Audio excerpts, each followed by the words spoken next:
Assalamualaikum warahmatullahi wabarakatuh. Waalaikumsalam warahmatullahi wabarakatuh. Selamat siang Bapak dan Ibu. Siang, Pak. Izinkan saya memperkenalkan diri terlebih dahulu. Perkenalkan, nama saya Dio Frade Mandurung, SMH CPM. Saya di sini sebagai mediator yang bersertifikasi dari DSI dengan akreditasi dari Mahkamah Agung. Yang mana dalam hal ini saya akan membantu menyelesaikan permasalahan Bapak dan Ibu. Mungkin sebagai awal proses mediasi kita pada hari ini, sebelum saya membaca aturan mediasi kita, bolehkah saya meminta Ibu sebagai penonton memperkenalkan diri terlebih dahulu?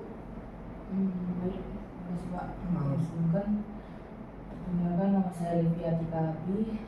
Saya seorang ibu rumah tangga dan saya tinggalnya di Kota Rosmau. Baik, kepada pihak tergugat.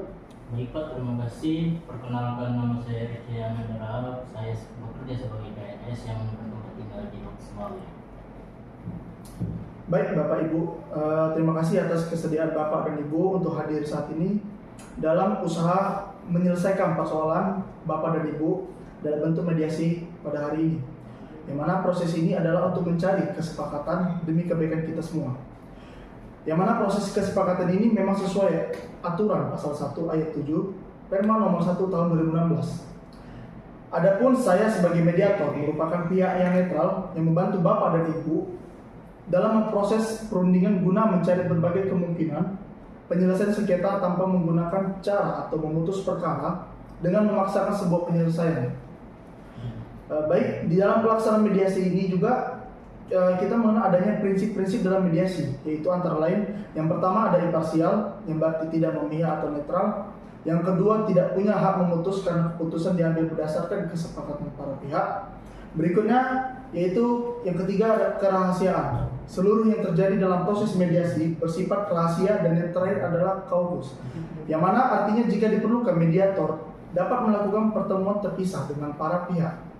Baik, untuk mempersingkat waktu akan saya bacakan tata tertib selama melakukan proses mediasi atau perundingan hari ini. Apakah Bapak dan Ibu bersedia? Bersedia. Baik, yang pertama, para pihak harus berbicara secara bergantian setelah dipersilakan mediator. Yang kedua, para pihak tidak boleh saling memotong pembicaraan. Yang ketiga, para pihak tidak saling menyerang baik secara kata-kata maupun fisik. Yang keempat, para pihak diharapkan jujur tanpa ada yang disembunyikan. Yang kelima, tidak merokok. Dan yang keenam itu tidak menggunakan handphone dan juga tidak merekam isi pembicaraan kita pada hari ini. Baiklah, apakah Bapak dan Ibu setuju dengan kesepakatan terhadap tata tersebut atau ada tambahannya? Setuju. Baik Bapak Ibu, saya ingin tahu dulu persoalannya terlebih dahulu dari Bapak termohon. Bagaimana cerita Bapak bisa membeli tanah tersebut? Saya persilakan. Terima kasih kepada Bapak Mediator. Saya akan menceritakan dari awal. Nah, saya itu adalah teman dari pemilik tanah ini, yaitu Pak Harun. Ia adalah teman sekolah saya pada saat SMA gitu kan Pak. Nah, di situ kami berjumpa Pak di warung kopi di Kota Langsa pada Februari yang lalu Pak. Nah, di situ kami bercerita lah Pak. Nah, saya menceritakan niat saya untuk membeli sebidang tanah Pak. Nah, di situ Pak Harun ini mengutarakan niatnya untuk menjual sebidang tanah itu kepada saya Pak. Nah, saya pun tertarik lagi Pak, karena saya ingin membangun rumah untuk keluarga dan anak-anak saya Pak, begitu kan Pak. Nah, di situ pada saat saya mau membangun rumah ini Pak, saya dihalangi oleh Bu Livia sendiri Pak. Nah, dia mengatakan bahwasanya tanah itu milik dia Pak, yang telah dibelinya dari istri Pak Harun tersebut Pak, begitu Pak. Baik Pak Riki, selanjutnya saya juga ingin tahu kepada Bu Livia. Apakah Bu Livia saat membeli tanah tersebut dari istri Pak Harun sudah melalui proses yang diatur oleh undang-undang, dan apakah Ibu sudah memiliki hak milik atas tanah tersebut? Baik Pak Mediator, mungkin awalnya saya akan menceritakan bagaimana proses awalnya. Sebenarnya jual beli ini terjadi antara saya dan istri Pak Harun ketika kami bertemu pada sebuah pengajian di rumah tetangga kami. Memang kejadian jual beli ini hanya terjadi di antara kami berdua, tidak ada orang lain. Tapi sertifikat jual beli tersebut sudah diberikan oleh beliau langsung kepada saya dan sudah sampai di tangan saya, dan saya juga sudah melunasi sertifikat tersebut. Seperti itu Pak Mediator. Baik Ibu, saya percaya Ibu sudah menyerahkan uangnya. Tetapi apakah suami teman Ibu yang menjual tanah tersebut mengetahui proses jual beli Ibu dengan istrinya? Kalau soal itu kan Pak, saya tidak menaik lebih lanjut, dan penting kan sertifikat jual beli sudah di tangan saya dan saya sudah melunasinya. Baik. Berarti di tangan Ibu adalah sertifikat jual beli ya Bu? Iya Pak. Bukan sertifikat milik. Bukan.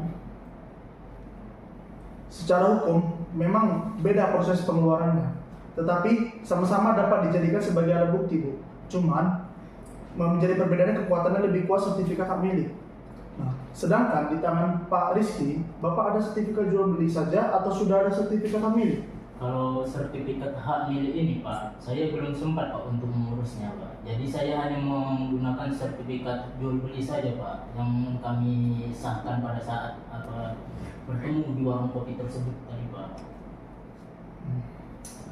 Baik, jadi Bapak Ibu setelah mendengarkan keterangan dari Bapak Ibu, saya perlu mencari keterangan nih yang lebih lagi dengan bertemu langsung dengan Pak Harun dan istrinya.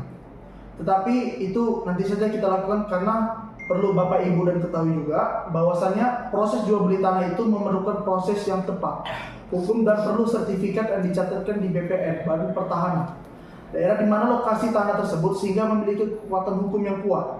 Ini sesuai dengan peraturan Menteri Negara Agraria Kepala Badan Pertahanan Nasional nomor 3 tahun 1997 tentang ketentuan pelaksanaan peraturan pemerintah nomor 24 tahun 1997 tentang pendaftaran tanah pasal 197 ayat 1. Semua daftar umum dan dokumen-dokumen yang telah dipergunakan sebagai dasar pendaftaran merupakan dokumen negara yang harus disimpan dan dipelihara menurut peraturan perundang-undangan yang berlaku ayat 4 dengan izin kepala kantor wilayah kepada pemegang hak yang bersangkutan dapat diberikan petikan, salinan ataupun rekaman dokumen pendaftaran tanah yang menjadi dasar pembukaan hak atas namanya yang tersimpan di kantor pertanahan tersebut.